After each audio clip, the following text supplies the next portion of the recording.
অনেক কবিরাজরা রোগীর শরীরে জিন আটকাতেই পারে না। এই জিন আটকাতে গিয়ে কি করে জানেন? বিভিন্ন কবিরাজরা বাম হাতের যে কেনে আঙ্গুলটা আছে না, এই আঙ্গুলটাকে এভাবে চাপ দিয়ে ধরে। এতে রুগীও কষ্ট পায় এবং জিনটা আটকাতেও খুব কষ্ট হয় এবং কবিরাজ নিজেও কষ্ট পায়। আজকে এমন একটা পদ্ধতি দেখাবো জিন আটকানোর জন্য রোগীর শরীরে, যে পদ্ধতিটা দেখার পরে রোগীকে আর কখনো আপনার কষ্ট দিতে হবে না, আপনি নিজেও কষ্ট পাবেন না এবং পরিবেশে নষ্ট হবে না।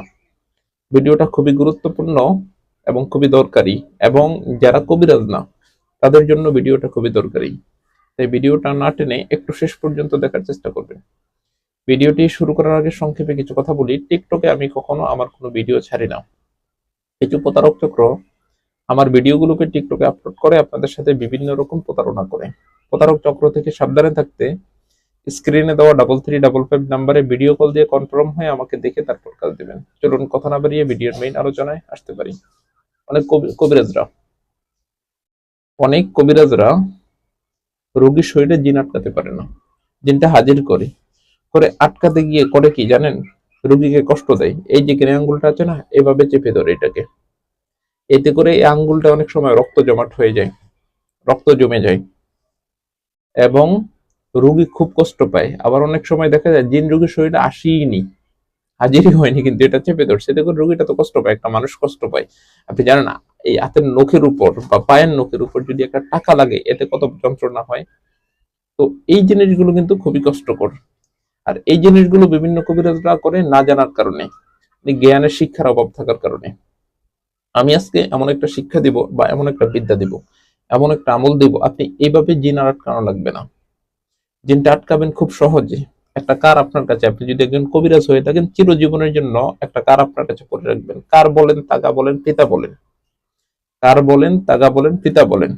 আর অনেক সময় দেখা যায় তো দেহ দিতে পারে না, মানে রুগী মাটির ঘরে তো দেহ দেওয়া যায়, রুগীকে বসিয়ে চারপাশে দেহ দিয়ে আটকাতে পারে। এটাও অনেক কবিরাজরা পারে না। তো দেহর ব্যাপারে আজকে কথা বলবো না, সহজ একটা পদ্ধতি বলবো। এটা পাখা ঘরেও করতে পারেন, মাটির ঘরও, জোয়ান, রুগী, বৃদ্ধ, সবার জন্য এই কাজটা করতে পারেন।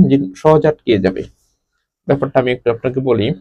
কার নেবেন, কার, পিতা বা তাকা, দুই গুণ করে নেবেন। যেখানে যেটা বলে আর কি, কার কোনো জায়গায় তাকা বলে, কোনো জায়গায় কার বলে, কোনো জায়গায় পিতা বলে।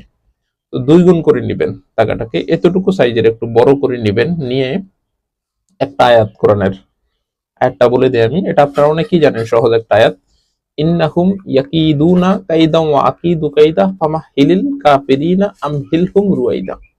আয়াতটা আবারও বলছি আমি, ইন্নাহুম ইয়াকিদুনা কাইদা ওয়া আকিদু কাইদা ফামাহিলিল কাফিরিনা আমহিলহুম রুয়াইদা। এই আয়াতটা একবার পড়বেন, ওই দুই গুণ করে যে কার বা তাগা বা পিতা যেটা নিয়েছেন ওটাতে একটা গিট্টা দিবেন এবং এভাবে টান দিয়ে গিট্টাটা একটা ফু দিবেন। এমন 21 বার, বেশি না, 21 বার পরে 21টা গিট্টা দিবেন, 21টা ফু দিবেন ওই যে দুই গুণ তাগাতে। এই তাগাটা আপনি একজন কবিরাজ যেহেতু, আপনার কাছে প্রয়োজনীয় অনেক সামান আসবাব লাগে, প্রয়োজনীয় সামান আসবাবের সাথে রেখে দিবেন। আপনার কাছে জিনের রুগী আসুক বা আপনি জিনের রুগী ছাড়াতে যান, সাথে করে নিয়ে যাবেন। জিনটা রোগীর শরীরে আসার সাথে সাথে রোগীর শরীরের বাম হাতের এই জায়গায়, এই কবজিতে, বাম হাতের কবজিতে আস্তে হালকা করে একটু পেঁচিয়ে দিবেন, বাস। জিনের বাবার শক্তি হবে না, কোনো শক্তি হবে না জিনের বাবার রোগীর শরীর থেকে বের হয়ে যাওয়ার। কোনোভাবেই চাইলেও পারবে না জিন রোগীর শরীর থেকে বের হতে। আমি বলছি, আমি আল্লাহর বান্দা বলছি, পারবে না। আপনি বলবেন এটা তো অপর হাত দিয়ে খুলে ফেলবে, তাও সম্ভব না। এদিকে হাত দেওয়াই জিনের পক্ষে সম্ভব না যদি রোগীর শরীরে থেকে থাকে। এই কাজটি আপনি করে দেখবেন, আমি বলছি করে দেখেন, উপকার হবেন। আবার যখন এটা জিনটাকে বিদায় দিবেন, আস্তে খুলে দিবেন, বাস, চলে যাবে সে।